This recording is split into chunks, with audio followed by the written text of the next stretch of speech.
Right, muri yeZimbabwe yai pano titaurirane paita nyaya bombe pano, paita muprofita abuda offside. Vamwe vari kuti client tudze nyaya iyi, gara wabata benzi nguva iripo utudze kuti zviri kufamba sei. Muri yeZimbabwe kana uchiziva kuti iwewe auchade ZANU-PF wakakura nayo, tanga nekulike this video right now kuitira kuti ZANU-PF iboyikane. Ini ndikangouya panapa uchinyebedzera kupengereka uchitaura kuti he saka ZANU-PF yacho ichatonga kusvika nekusingapere. Handimbofendeka kusekerera because tatambura zvakwana. This struggle is real. Vanhu vari kustruggle real chaizvo. Kobva kwabuda munhu achitaura kuti aiwa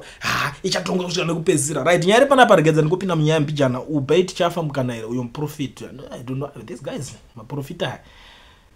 Just because you Zimbabwean people, you like playing with my name, falsifying political posters. Hear me very well. No changes shall come to Zimbabwe in any form. No other political party shall rule here in Zimbabwe. President Mnangagwa will still be in power till next election. This shall be your portion for trying to use my name to accomplish your goals. No coup is coming to Zimbabwe. All this nonsense because of Hanzi Imimi Muruguzita, because Murugutamba nezita rangu. Zvinhu zvaitwa ne one person, one human being asina kana chekuita nemaZimbabweans acho. That guy where we cause for where anotaura zvinhu zvanenge achida on X wewe akasangana nemwe post anditi vanhu vanongashanda vakawanda pamwe anenge achishanda nemamwe ma journalist kuti anenge ari pa attachment vanobva vanongerera post otaura kuti okay what is profita ichiri kuitika zvakanzi because imimi vanhu imimi madaro that mistake ita kuti munhu ngirigine saka ZANU-PF ichatonga kusvika nekusingapere. Let me tell you this, ZANU-PF makabvira kudhara usingatoidewo kana uri muprofita wakatotadza toibvisawo futi wauda kunyebedzera kuti wauda kuita ngauda kutsamwisa vanhu kuti ZANU-PF ichatonga because mandidai so alright kubva kudhara uchiita maposts uchiti ichabva chamisa mwari vakupa presidency in 2023 ndopa vakupa kuti uzonge uchizoita president chinchi chiprofita chacho hazvina kuzadziswa vanhu vanga vakamirira chachiri supposed kunge chichizadziswa ameno zviprofita zvingani zvakataura kuchazoitika chakati kuchazodii zvizhinji hapana kana one chakabudirira concerning kubva kwayo ZANU-PF. But nasi iwo uri kuda kutudza kuti aiwa mimi aichatobve because mimi madaiso zita rangu izita rako chiro rakasanzwaro yakabva here harina zvarakaitwa kuti ngatitaurire let's talk about kumashuro harina zvarakamboitwa zita rako hakuna aitamba nezita rako racho yakabva here. Tinoshandisa pfungwa tinofunga tese tiri in this mess but don't come here uchitira kutirira vanhu nezvinhu zvisina kana nebasa rese. Iwe ndakukudzai chimwe chinhu wani ZANU-PF aiitye imimi tumaprofits utori nothing kwavari havatombokukaunde havatombokuweke kuti havatoononge neexista. To be very honest, they don't care, they don't count you, they don't think kuti kune munhu akaita ngeiwewe. Why? Because vatori neavo maprofits vekutoti vari more effective than iwewe pazvese futi kana uchida tikuverengerane. You think kuti iwo ungamira na Hubert Angels iwo but ndewavo akatotaura kuti isusu kubva as long ndirimo ndicharamba ichinhingirikana maprofesa ake ari kuita about ivo achivasimbisa ari kubudirira because zvaari kutaura zvikutoitika about them. Iwewo wakataura wakaprofita zvinhu hobo against them hakuna chakabudirira hapana kana mwani tozviziva ka iwe usatarisire kuti kunyeberwa same page rako ro kushandisira ndoro yazvitaura urichira kama wanzi melodic chorus what ndo waitozvitaura iwewo pachako uchitaura kuti aiwa zvichazodai uchipinda politics nemoyo. Nasi wakuda kutudza kuti chinji iwe hapana chipolitics chaunotudza iwe une maziso emweya uona zvemweya kwete zvepolitics you know nothing about politics uri kutopindawo nemoyo zvako uri kutokwesherawo semamwe maZimbabweans hey ichatonga because mandidai so you think you are not a Zimbabwean, you think you are more Zimbabwean because of une chechi kana vachatonzi iri kutambudza newo unenge uchitotamburawo futi because ucharamba uchirwadziwa uchiona mamwe maprofits vari kungoita chiprofita chauri kuita ichocho vachibudirira more than yourself. You're one of my favorite. This prophet is a good example. Zviprofita hobo muchitaura kuti na passion Java vachafa mupenyu na nhasi ariko Java achitokuudza kuti iwo uri ndo kutopenga achitokuudza kuti ZANU ichatonga ukamuti achafa ariko ani asi ZANU ichitotonga futi iye ariko mupenyu futi saka uri kuti chiito kuti prophet pachicho unenge uchitaura kuti prophet chikunzi prophet tobva tatonzi tikuvhunduka zvokutauriwa about politics. You know nothing about politics. Hauna chepolitics one chakaprofita chikabuda zviprofita zvako ndezvokuti munhu ari kufa munhu ari kudai so and because of this stupidity zvese nonsense zvawaita izvi handisi kuti you are a fake prophet. I'm not saying that zvekutodaro you are a prophet unoramba uri prophet but prophet ane ubenzi ane brain dzakadhanganyika brain dzako pamwe ndo spiritual realm kwacho uri kutokundwa namadungwe akaprofita zvingani akati zaza NPF ndo ichatonga achikupinda tinawo maprofits zake tinawo mainterviews atakamuitisa hobo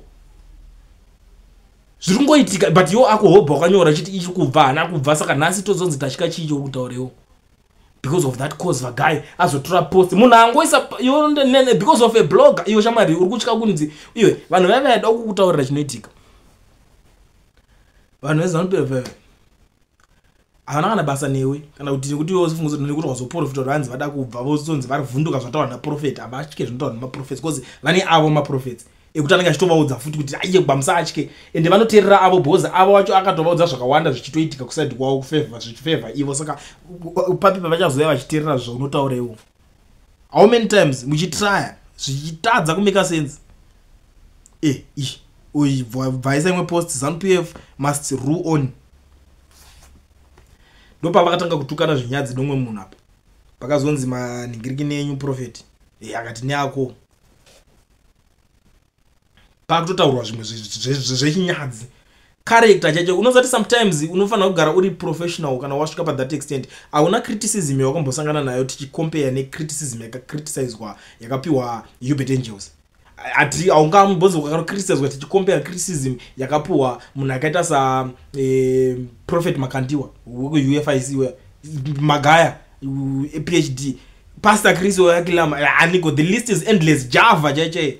vese vakapuwa zvakawanda vakazo iwewe kungonzwa zvinhu zvakawanda wakutoda why are you defending yourself ruta zvinhu zvekufoja here chi what's wrong with you it's fake tarisa vanhu vakaita sana prophet wanzani miracle po anongobuda akangonzwa paita fake anotaura guys this is not me this is fake prophets zvatopera haamboswera kuti saka dzimpifi zode uyo unopanisha nyika iwe unopanisha nyika unechiko unonyebowo zvako iwe unofanira imfunguzo kuti isusu ati mabhara iwe unonyeberani iwe atichanzwe zvimachechi atitozvinzwisise zvimachechi vanhu vese ndo machechi muri machalatani ndo problem yaritori nayo because mimi you can't say kuti nyika yese chenzi chasafa because of iwewe my emotions ako iwe my emotions ako nebasa unongofaka udarika kayozonaka nyika yacho zvine basa richi imaomane mimbomira imi imafana nemi munofana kukwana. This is not right, it's not normal. Unofana to delete my posts ezewa uregedza kuti against vanhu chatopera kunobve handiti iwo kato unotati mwari nemasimba ake ese otonza atuma munhu ane tuma emotions tokala nyika ingadai yakaparara dai mane simba charicho varumbe munyika vanhu vese ngadai yakapera kufa because mune makungoti ndakutokukesa iwo ninga wazondidai so ndakutokudai ungotati ukukesa nyika yese iwo urani iwe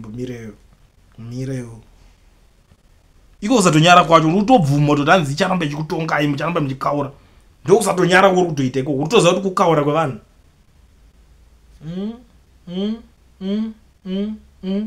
makomana imimika ava maprofets enyaya vanhu vese ndauchechika nangu I'm not against you pako maprofets enyaya hadaro but ukangona prophet wako akutodaro futi panapa ndikatosangana nazvo inini handisekerere zvinhu zvisina nebasa rese hatisi kuita zvinhu kuti titinhikirike fake izvo tichiita muna manini this is serious business man tikutaura zvinhu zvine zvichiitika iwe woda kungohakira nyaya dzepolitics unohakira nemutu news tikomupolitics unohakira uchihakira kuhakira unongotaura kuti this is not me post ananhingiriki akazobudiswa nananhingirikini vakafeka nhingirikini vakazodididi tikavavhurisira docket last iwe uri prophet anovhurisa madokets ukatumwa namwari chache uyu ana Elijah vese vemubhaibheri vaivhurisa madoketi ireyo aimakomana mukwane imimi zvakunyanya manje mukwane ndiani prophet wakaona aivhurisira madoketi ndiudze kana mwani kuti prophet ninga akazovhurisira doketi mubhaibheri ndiudze zviri biblical unoziva iwo kuti prophet ninga akavhurisa doketi mubhaibheri hamusi maprofets acho futi mutoriwo ng'anga but tichitongoziva kuti hapana vakomana regedza vangoita se vazokuti zvinhu zvavo zvive celebo zvive zvinomaketeka chete vangoti because of makapfeka ukasutu kuti zvingotengeseka chete tine takanyarara zvinhu zvese zvetichiona handiti hapana kana chakashata futi tinokuacceptai tokucelebrate nezvamunogona nezvamuri tichitoti vamwe vedu apa patikana kubuda kudai so nyika yacho iwe unganzi uda kutuka nyika yese iwe handimbozviteedzere unozati unonosara usangana one follower because of this nonsense kana unoenda kuchechi kwako ndiani akada kuramba achiteera achiudzwa kuti muchasafa ndiani achizoti mimi ndakutokesa rambe mchitongwa nezvozvo zviripo izvo unoda kuramba kutongwa ndimusha indaramba nyaya yekuti uriti yei chazoramba ichikutonga ndo zvandotoramba iwe unochida ndotoramba chitokudza kuti uri kunyeba kana uchi ipapo zvimwe zvese ndokuitira ne most of my prophets zese unotoita ndotora prophet ndingazoprofita zvakati prophet ndingakata profita zvakati zvototi zvose a lot of people vatoshamisika kuti akukuli boy richiitika kumaitana sei futi koinda inga prophet iwo ndiwo unotobuda uchimfavor but andifavor zvinhu zina nebasa rese aiwa ndisi biased zvichidzungairwa zvozvo munenge muchida kuitira muchiita mani chimwe chipost chabuda kuti la 55 mapost hanzi I vowed not to speak Zimbabwean politics, but I have 1% of anointing in me. May God grant current ZANU-PF leadership and the coming ones dominion. I am sure as my name is used to try and push agendas, may President Mnangagwa live longer. Surely these people wanted to endanger my life till you know respect. Leave me out of politics. I can declare what can never be undone. It's nonsense. Wakadeclare kuti ZANU-PF iri kubva zvayakatadza kubva. Saka uchicho wacha declare that can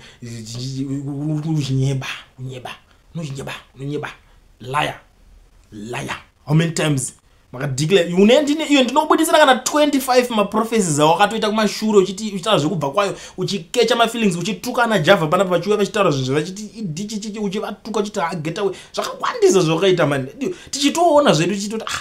this guy we boy but ndo vanhu pakatanga toita fall in love with my strategies ako but naso and these guys are endangering my life. How endanger your life? How zvine basa rechi zvekuprofita unomubuda uchiti akubvayo kwakabvumidzwa freedom of speech ndimi zvima prophets zvima coward zvima bootlicking. The first week mnangagwa chipinda mu office akati freedom of speech profita futi kana uchida zvine basa rezorambidzwa zvokuprofita izvo unoprofita kuti ndakuona wabva kana uri kuzviri kubva kuna Mwari iwe ungatya chiprofita chanzi chabva kuna Mwari chacho unochichikire chicho unotya makawadi machinda ine munodzidza kana character ya prophet kune munhu akaita sachiwenga wayo ane zvivindi kuti anogona kuti aitomira pana first achitaura zvaanonzwa kutaura ndo munhu ari kunzi atumwa naMwari unofunga kuti Mwari anonzi vangokutuma uri mukawadi uri gwara Mwari akambotuma magwara kupi mimi mbomirai mimi utoti gwara zvako iwe unotanga utoti gwara unotanga wamwa magwarana uko utodziwo uri kutaura kuti watotumwa naMwari kuti une uchinzi uri kuda kuti ndiri kudeclare something that can be undone unonyeba uri kukubhejera hakuna zvekunzi kudeclare zvese izvo iyo tinoona tosvika takuzvivharisa zvimachechi muZimbabwe toti we don't want to see churches anymore because muri kuti jairira ndo zvisapedzera zvaenda ende unozviziva handiti uri kuda kuti hey because ZANU-PF